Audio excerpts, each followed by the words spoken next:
Namaskar, welcome to our channel. In this video, we will be discussing problems of mathematics.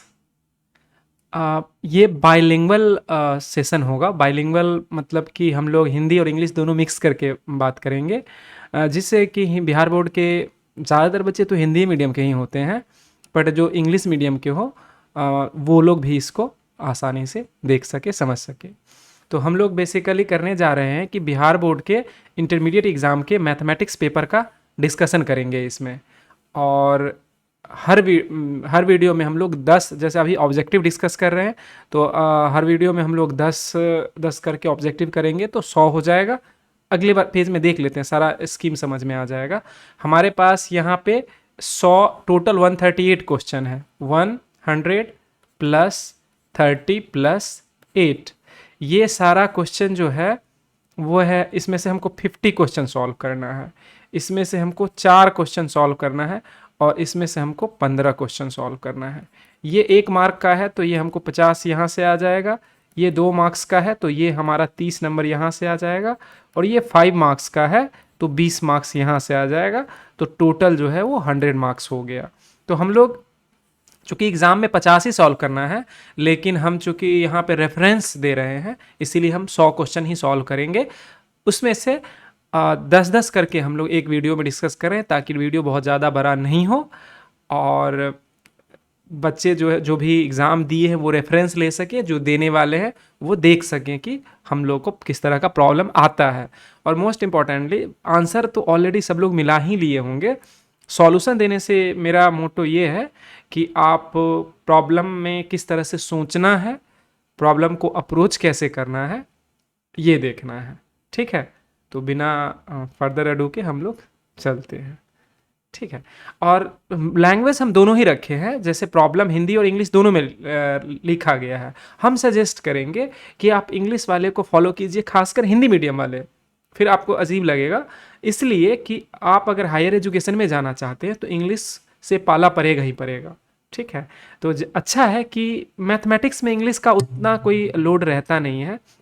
आप आराम से mathematics को English या हिंदी या किसी भी लैंग्वेज में कर सकते हैं, क्योंकि हमको स्टेटमेंट अगर समझ में आ गया कहना क्या चाह रहा है, तो हम आराम से प्रॉब्लम को अप्रोच कर सकते हैं, सॉल्व कर सकते हैं। यहाँ पे हम अगर यहाँ जो हमारा प्रॉब्लम लिखा हुआ है कि 2 समांतर रेखाओं का दिक् अनुपात, और इसी के बारे में लिखा है गया है direction ratio of 2 parallel lines, तो एकदम अच्छे से समझ में आ रहा है। हम लोग 3D वाले चैप्टर में पढ़े होंगे कि अगर 2 लाइन अगर पैरेलल लाइन हो, तो अगर उसका एक का डायरेक्शन रेशियो A1, B1 और C1 है, और दूसरे का A2, B2 और C2 है, तो पैरेलल लाइंस के लिए हम लोग क्या सीखे हैं? पैरेलल लाइंस के लिए दोनों का रेशियो बराबर होगा। A1/A2 is equal to B1/B2 is equal to C1/C2। तो ये हमारा एकदम बेसिक NCERT में ये पहले, मतलब हम क्या बोलते हैं अपने क्लास में कि ये एकदम फर्स्ट लेयर का कंसेप्ट है। फर्स्ट लेयर का कंसेप्ट का मतलब कि जो फॉर्मूला हमको पता है और डायरेक्ट उस फॉर्मूले से बन गया हो। इस फॉर्मूले का डेरिवेशन कैसे होता है ये हम लोग थ्योरी क्लास में देख लेंगे। इस क्लास अभी हम लोग चूंकि प्रॉब्लम डिस्कस कर रहे हैं, हम लोग जो फॉर्मूला यूज होता है उसको डायरेक्टली देखेंगे। तो ये पहले लेवल का लेयर का प्रॉब्लम है। पहले लेयर का मतलब कि एकदम फॉर्मूला बेस्ड प्रॉब्लम है। सेकेंड लेयर का, थर्ड लेयर का प्रॉब्लम जो होता है जिसमें फॉर्मूला के साथ साथ और भी कंसेप्ट या और भी कैलकुलेशन इन्वॉल्व होता है। इस केस में वैसा कुछ नहीं है। कैलकुलेशन एकदम रूडिमेंट्री है, एकदम बहुत सिंपल है, बेसिक कैलकुलेशन है, एकदम साधारण कैलकुलेशन है। ठीक है, अब देखिए क्या कह रहा है, ये दोनों डायरेक्शन रेशियो है तो x का वैल्यू पूछ रहा है। हम सिंपली इसको इसमें प्लग इन करते हैं। तो अगर ये हमारा A1 है, ये B1 है और C1 है, और ये हमारा A2 है, B2 है और C2 है, सबको एज इट इज रख दीजिए, तो हो जाएगा x/20 यानी 20 is equal to 5/10 is equal to 3/6। और वैसे भी देखिए 3 2 जा या 3 दूनी 6, 5 दूनी 10, तो ये 2 यहां पे आ रहा है। अब हम क्या लिखेंगे? x बराबर, इसमें से किसी एक को पकड़ ले, तो 20/2 यानी कि 10। तो ये हमारा आंसर हो गया 10, हमारा ये आंसर सही है। ठीक है, तो एकदम पहले लेयर का प्रॉब्लम है। अगला प्रॉब्लम देखते हैं। अगला प्रॉब्लम क्या कहता है, दो समांतर रेखाओं का ये दिया हुआ है और हमसे ये पूछ रहा है। तो देखिए सबसे पहले हम लिखेंगे a1 upon a2 is equal to b1 upon b2 is equal to c1 upon c2। अब हमसे पूछ रहा है a1 upon a2 into c2, इसको मान लेते हैं k, मान लिए, माना या से अंग्रेजी में बोलते हैं से, और उसी को हिंदी में लिखेंगे तो बोलेंगे मान लिए। तो हमको क्या मिल जाएगा, इससे हमको मिल जाएगा a1 इज इक्वल टू के a2, b1 is equal to के b2 और c1 इज इक्वल टू के c2। तो हम ऐसे कर सकते हैं, ये करने में हमको कोई दिक्कत नहीं है। लेकिन हमको निकालने के लिए क्या कहा गया, हमको निकालने के लिए कहा गया है a1 upon into c2 upon a2। हमको पता है कि a1 अपॉन a2 को हम k माने हैं। अब k के जगह पे कुछ भी मान सकते हैं, हमें कोई कांस्टेंट मान लिए हैं।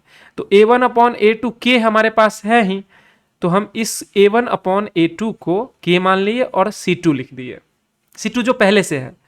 के c2 हमारा क्या आया, के c2 c1 है, तो हम यहाँ पे लिखेंगे c1। हमारे पास ऑप्शन नंबर डी जो है वो c1 है। तो एकदम फेयरली सिंपल है, बस हम पहले जो कंसेप्ट है उसी को हम लोग अरेंज करें और उससे हमारा रिजल्ट आ गया। ऑब्जेक्टिव एग्जाम में बेसिकली यही टेस्ट, ऑब्जेक्टिव पेपर में यही टेस्ट किया जाता है कि आप उस चीज को एक बार देखे हैं कि नहीं देखे हैं। अगर एक बार गो थ्रू है तो आपका प्रॉब्लम एग्जाम में आराम से बन जाएगा। ठीक है, अगले प्रॉब्लम पे चलते हैं। अच्छा, ये सेट आई है, ये मैं शायद मेंशन नहीं करा, ये सेट आई है और ये मॉर्निंग सेशन का है। ठीक है, तो मॉर्निंग सेशन में जो भी पेपर लोग दिए होंगे उनको इससे हेल्प हो सकता है। ठीक है, इवनिंग सेशन वाले का फिर से हम एक वीडियो बना लेंगे, पहले मॉर्निंग का पूरा कर लेते हैं। ठीक है, अब इसमें डायरेक्शन रेशियो के बारे में कह रहा है कि दो अगर परपेंडिकुलर लाइन है तो उसके बारे में हम लोग जानते हैं कि a1 a2 plus b1 b2 plus c1 c2 is equal to 0। अगर दो लाइन है, दो लाइन अगर है, एक जिसका direction ratio a1 b1 c1 है और दूसरे का a2 b2 और c2 है, ये एक लाइन है, ये दूसरा लाइन है। ठीक है, अगर दोनों परपेंडिकुलर है तो उसका डायरेक्शन रेशियो में क्या होता है, दोनों का प्रोडक्ट का सम जो होता है वो 0 होता है। अब हमको यहाँ पे दिया हुआ है a1 b1 c1, ठीक है, और ये है a2 b2 और ये है c2। अब दोनों का प्रोडक्ट का सम करना है, तो देखिए 2 गुने x प्लस 3 गुने y प्लस 5 गुने 4 इज इक्वल टू 0। हमसे पूछ क्या रहा है, हमसे पूछ रहा है 2x प्लस 3y, यानी कि ये टर्म क्या है 2x plus 3y plus 20 is equal to 0, यानी कि 2x ये होता है, इसको अंग्रेजी में इम्प्लाइज बोलते हैं और इसको क्या बोलते हैं, इम्प्लाई का ही ये प्लूरल फॉर्म है। तो इसका मतलब ये होता है कि हम पीछे जो लिखे हैं उसको रीराइट कर रहे हैं, मतलब उसको फिर से लिख रहे हैं सिंप्लीफाई करके। ठीक है, तो वही चीज हम यहां कर रहे हैं। 3y इज इक्वल टू -20, तो हमको 3y इसका वैल्यू -20 आ गया, ऑप्शन में हमको -20 है, तो हमारा ये बी ऑप्शन सही हो गया। ठीक है, अगले प्रॉब्लम पे चलते हैं। ये हमारा, जैसे हमको पता है कि अगर कोई वेक्टर अगर मान लेते हैं कोई ए वेक्टर है जिसका कुछ इस तरह का है ए आई, इसको कैप भी कहीं लिखते हैं कहीं पे एरो लिखते हैं, दोनों एक ही चीज है। यहाँ पे ये ए आई जे के जो है वो यूनिट वेक्टर ही है, तो कैप लिखना ज्यादा अच्छा होगा, लेकिन चूंकि इसमें लिखा हुआ है तो हम इसको ऐसे ही लिख देते हैं बी जे प्लस सी के। ठीक है, तो इसका जब हम लोग मॉड निकालते हैं यानी कि मॉडुलस निकालते हैं, इसको अंग्रेजी में बोलते हैं मॉडुलस, या हिंदी में शायद परिमाण बोलते होंगे, कंफर्म नहीं है, बट मॉडुलस इसको बोलते हैं। तो इसको सिंपली क्या करते हैं, जो हमारा यूनिट वेक्टर के साथ जो कॉफिशिएंट है यानी कि जो मल्टीप्लायर है, हिंदी में क्या बोलते हैं, गुणक बोलते हैं, तो उसको हम क्या करेंगे a और उसका स्क्वायर प्लस बी का स्क्वायर प्लस सी का स्क्वायर, यानी कि जो अगर हमारा वेक्टर उसका अगर मैग्नीट्यूड, इसको मॉडुलस से अच्छा मैग्नीट्यूड लिखते हैं, मैग्नीट्यूड अगर निकालना है तो उस केस में हम लोग सिंपली क्या करेंगे, उसका साइन के साथ, जैसे यहां 3 है तो हम लोग इसको 3 का स्क्वायर प्लस यहां -4 है तो -4 का स्क्वायर प्लस यहां -5 है तो -5 का स्क्वायर, और ये अंडर रूट के अंदर में, मतलब वर्गमूल के अंदर में है। ठीक है, और जब भी हम अंडर रूट बोलते हैं तो बाय डिफॉल्ट स्क्वायर रूट की ही बात करते हैं। अगर क्यूब रूट रहता तो हम लोग लिखते हैं यहाँ पे 3 और बोलते भी क्यूब रूट, लेकिन अगर सिर्फ अंडर रूट बोले इसका मतलब कि स्क्वायर रूट की ही बात कर रहे हैं, यानी यहाँ पे 2 है और 2 वाले को हम लिखते नहीं। जैसे कि हम अगर +2 है तो हम लोग उसको 2 लिखते हैं, इसी तरह से अंडर रूट यहाँ पे अगर 2 होता है तो इसको हम लोग नहीं लिखते, ये अंडरस्टूड होता है। ये वर्ग और वर्गमूल यानी स्क्वायर और स्क्वायर रूट वाले चैप्टर में क्लास 8th में शायद पढ़े होंगे, तो ये सब अंडरस्टूड है। ऑल्दो हम थोड़ा सा मतलब समझने के लिए हम बोल दे रहे हैं। 9 प्लस इसका हो जाएगा 16 प्लस 25, दोनों को जोड़िएगा तो हो जाएगा 50। इसको अगर हम अंडर रूट निकालेंगे तो ये हो जाएगा 5√2। एकदम सिंपल है, इसको हम लिख सकते हैं 5 × 5 × 2, इसका पेयर बना, जो पेयर बनता है वो बाहर आ जाता है, जो नहीं बना वो अंदर रह जाता है। ये हमारा आंसर हुआ। ऑप्शन में एक है हमारे पास 5√2, तो ये हमारा सही ऑप्शन हो गया। इस वाले में देखिए, अगर ये बेसिक एकदम हम क्या बोले कि एकदम बेसिक कंसेप्ट का क्वेश्चन होता है, तो अगर दो मैट्रिसेस अगर बराबर है वो तभी होता है, उसका 2 कंडीशन होता है। इसको हम अभी यहां पे एक्सप्लेन कर देते हैं।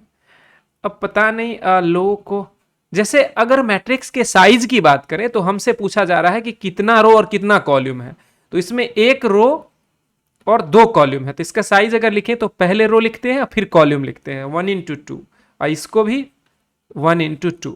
तो सबसे पहला कंडीशन होता है कि दो मैट्रिसेस बराबर तभी होंगे जब पहला कंडीशन कि सेम साइज का हो।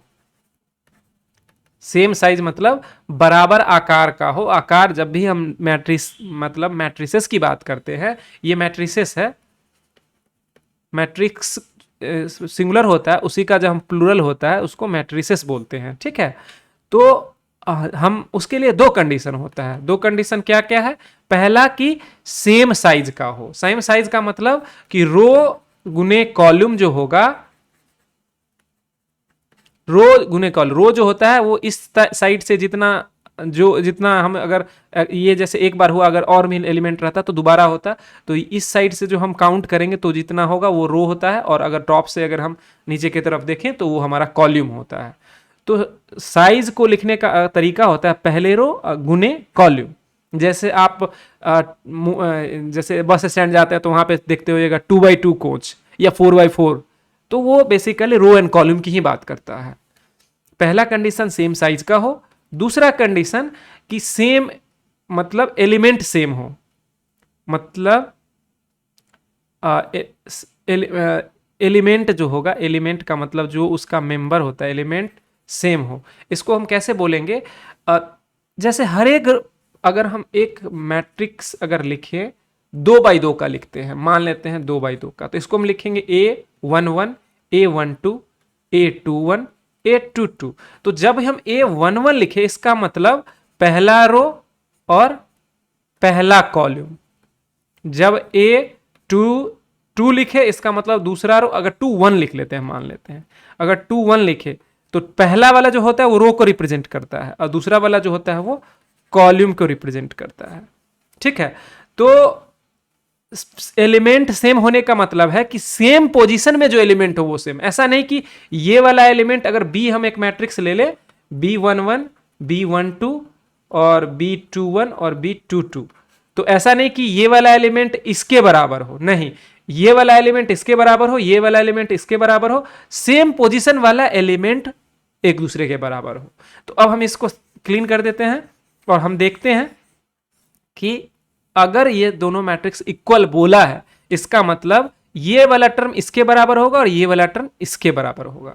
तो हम क्या लिख सकते हैं? 2a - 7 = a। तो a को इधर लाते हैं, 7 को इधर लाते हैं, तो 2a और इधर प्लस है तो ये हो जाएगा माइनस, इधर -7 है तो इधर प्लस हो जाएगा। ये बचा a = 7। और दूसरा टर्म क्या है, 1 is equal to B minus one, 1 is equal to B minus one, तो 1 इधर अगर आएगा तो हम लिख सकते हैं 1 प्लस 1 इज इक्वल टू 2। तो हमको ए बी का वैल्यू पता चल गया। अब वो पेयर्ड फॉर्मेट, मतलब कि जैसे हम लोग कोऑर्डिनेट ज्योमेट्री में देखे थे, तो डुएट जो बनता था, डुएट का मतलब दो का जो एक पेयर बनता था, कोई भी हम पॉइंट को रिप्रेजेंट करते हैं तो डुएट के फॉर्म में लिखते हैं एक्स वाई करके। तो इसी तरह से ए कॉमा बी है, तो ए का वैल्यू क्या हो गया, 7 हो गया, और बी का वैल्यू 2 हो गया। अब हम देखेंगे 7 2 कहीं पे है, यहाँ पे है, मतलब ये हमारा सही आंसर हो गया। तो ये एकदम बेसिक कंसेप्ट है, अगर आप उस चीज को समझे हैं तो आप इस चीज को आराम से कर सकते हैं। ठीक है, अगले प्रॉब्लम पे चलते हैं। ये हमसे सिर्फ और सिर्फ ये जानना चाह रहा है कि हमको मैट्रिक्स का सॉल्व करने आता, सॉरी डिटर्मिनेंट को सॉल्व करने आता है कि नहीं आता है। तो ये मैट्रिसेस और डिटर्मिनेंट में यही अंतर है कि मैट्रिसेस बॉक्स फॉर्मेट में होता है, इसको अगर अंग्रेजी में बोलते हैं रेक्टेंगुलर एरे के फॉर्मेट में। और डिटर्मिनेंट क्या होता है, डिटर्मिनेंट एक नंबर सिंपली है, चाहे ये कैसा भी लिखा हो, इसको सिंप्लीफाई करेंगे हमको एक सिंपल नंबर मिल जाएगा। तो 1 1 5 1 4 5 9 10 17 22। अब देखिए, अगर हम इसको देखें गौर से तो इसका आंसर 0 हमको दिख रहा है। क्यों दिख रहा है, क्योंकि हम लोग जब डिटर्मिनेंट के प्रॉपर्टी देखेंगे तो हमको पता चलेगा कि अगर हम डिटर्मिनेंट का ट्रांसफॉर्मेशन करते हैं, ट्रांसफॉर्मेशन का मतलब उसका फॉर्म को चेंज करते हैं, उसके रूप को चेंज करते हैं, तो उसमें क्या होता है कि अगर हमारे डिटर्मिनेंट में अगर कोई भी दो रो या दो कॉलम अगर बराबर हो तो उसका डिटर्मिनेंट 0 आता है। वैसे अगर हमको कुछ मान लेते हैं कि हमको कोई प्रॉपर्टी नहीं पता है, सिर्फ डिटर्मिनेंट को सॉल्व करने आता है, तो हम कैसे करेंगे, तो हम करेंगे इस वाले को पहले लिखेंगे, पहले टर्म को, यहां से हम रो इस पॉइंट से स्टार्ट करते हैं, ये हमारा स्टार्टिंग पॉइंट होता है। हम करने के लिए कहीं से भी कर सकते हैं, लेकिन यहां से करने से हमको एक दिमाग में स्ट्रक्चर बनेगा और हम कर सकते हैं। वैसे अगर हम एक्सपर्ट हो गए तो हम किसी पॉइंट से शुरू करेंगे और वो सही आएगा। तो हम इस पॉइंट से शुरू करें, और जिस पॉइंट को शुरू करेंगे उसके रो और कॉलम को हम लोग भूल जाएंगे। तो अगर इसके रो और कॉलम को अगर भूल जाते हैं थोड़ी देर के लिए, तो क्या हो जाएगा, हमारे पास ये बचा, इसका डिटर्मिनेंट निकालते हैं 9 17 10 22, और इसको मल्टीप्लाई कर देख लीजिए कैलकुलेशन कितना कॉम्प्लिकेट हो रहा है। इसीलिए हम अगर हमको पता मतलब नहीं कुछ पता रहेगा उस केस में हम इसको ऐसे मल्टीप्लाई करेंगे। सेकेंड टर्म 1 था तो वहां पे माइनस होता है साइन, और फिर उसके बाद इस दोनों को ये करके अगला डिटर्मिनेंट हम बनाते 7 14 5 22 का, और इसका डिटर्मिनेंट हम यहाँ पे डाल देते प्लस 5 से मल्टीप्लाई करते यहाँ। इसको सिंप्लीफाई करने पे हमारा रिजल्ट 0 आएगा, लेकिन ये बहुत ही कॉम्प्लिकेटेड है। तो हम लोग प्रॉपर्टी पे फोकस करेंगे और देखते हैं प्रॉपर्टी से कितना इजीली आता है। ठीक है, तो इसको हम मिटा लेते हैं और प्रॉपर्टी को हम लोग एक बार देखते हैं। ठीक है, तो इस चीज को हम देख लिए कि ये ट्रेडिशन मतलब सिंपल तरीका, सिंपल यानी कि इसमें हम लोग दिमाग कम लगा रहे हैं लेकिन मेहनत बहुत ज्यादा लग रहा है। दिमाग कम इन द सेंस कि हम लोग कोई प्रॉपर्टी हमको नहीं पता है और हम डायरेक्टली सॉल्व कर रहे हैं। तो ये छोटे प्रॉब्लम के लिए कर सकते हैं और करना भी चाहिए, बड़े प्रॉब्लम में यह हेल्पफुल नहीं होता है। यहां पे देखिए, अगर हम 1 जैसे क्या होता है, हम लोग लिखते हैं row 1 transform to row 1 plus row 2। तो देखिए, अब अगर रो 1 अगर ट्रांसफॉर्म हो रहा है 1 प्लस 2, इसका मतलब पहले पिछले स्टेप में जो रो 1 है और रो 2 है उस दोनों को ऐड करेंगे और वो बन जाएगा रो 1। इसका मतलब इस दोनों को जोड़िए तो ये क्या आ जाएगा 5, इस दोनों को जोड़िए तो आ जाएगा 10, इस दोनों को जोड़िए तो आ जाएगा ये 22, और ये 4 9 17 5 10 22। अब अगर हम चाहें तो हम डायरेक्टली लिख सकते हैं इसका वैल्यू 0, क्योंकि यहां पे दो रो का वैल्यू एकदम सेम है और इसको हम कैसे भी सिंप्लीफाई करें ये 0 आएगा। लेकिन अगर किसी को अगर डाउट अगर हो तो उस केस में हम लोग क्या करेंगे कि हम एक स्टेप और लिखेंगे, हम लिखेंगे row one is equal to row one minus row three. अब रो थ्री और रो वन को जब घटाएंगे तो यहां आएगा जीरो, यहां आएगा जीरो, और ये आ जाएगा 4, 9, 17, 5, 10 और 22। अब देखिए, अब हम अगर जो हमको डायरेक्ट मेथड भी अगर अपनाएंगे तो हमारा काम आसान हो गया। क्यों? क्योंकि जीरो के आने से हम जीरो अंदर में कोई भी टर्म आए, माइनस जीरो अंदर में कोई भी टर्म आए, प्लस जीरो प्लस ये तीसरा टर्म भी जीरो है तो यहां पे लिखेंगे जीरो, और अंदर में कुछ भी आए इसका value zero minus zero plus zero is equal to zero, यानी कि हमारा आ गया जीरो आंसर। तो हम इसको ऐसे ठीक कर देंगे। तो प्रॉपर्टी, डिटर्मिनेंट और मैट्रिसेस वगैरह में प्रॉपर्टी पता होना जरूरी है। प्रॉपर्टी पता होने से हमारा काम बहुत इजी हो जाएगा, बहुत ज्यादा इजी। ठीक है, अगले प्रॉब्लम पे चलते हैं। इस वाले जैसा कि हम लोग पीछे वाले में देखे, सेम सिचुएशन यहां पे भी है। ये उस केस में हमारा रो सेम हो रहा था, इस केस में कॉलम सेम हो जाएगा। देखिए 1, 5, 7, 2, 4, 6, -1, 1 और 1। अब हम अगर देखें इस केस में, अगर हम ऐसे लिखें इज इक्वल टू, हम क्या करते हैं इस दोनों को ऐड कर देते हैं, यानी कि लिखते हैं कॉलम 2 इज टेंडिंग टू, यानी ये टेंडिंग टू है, यानी कॉलम 2 जो है वो कॉलम 2 प्लस कॉलम 3 हो जाए। यानी कि जो पहले कॉलम 2 है, ये हमारा कॉलम 2 है, कॉलम 3 है, अब जो हमारा कॉलम 2 होगा वो पुराने कॉलम 2 और 3 का सम के बराबर होगा। इस दोनों को ऐड करेंगे तो ये हो जाएगा 1, इस दोनों को ऐड करेंगे तो हो जाएगा 5, इस दोनों को ऐड करेंगे तो हो जाएगा 7, और ये है 1, 5, 7, ये है -1, ये है 1, ये है 1। ठीक है, इसको अब आप देखते हैं ये दोनों बराबर हो गया। इसको हम डायरेक्ट जीरो लिख सकते हैं, लेकिन अगर एक स्टेप और बढ़ाना चाहें तो हम लिख सकते हैं column 1 tending to column 1 minus column 2।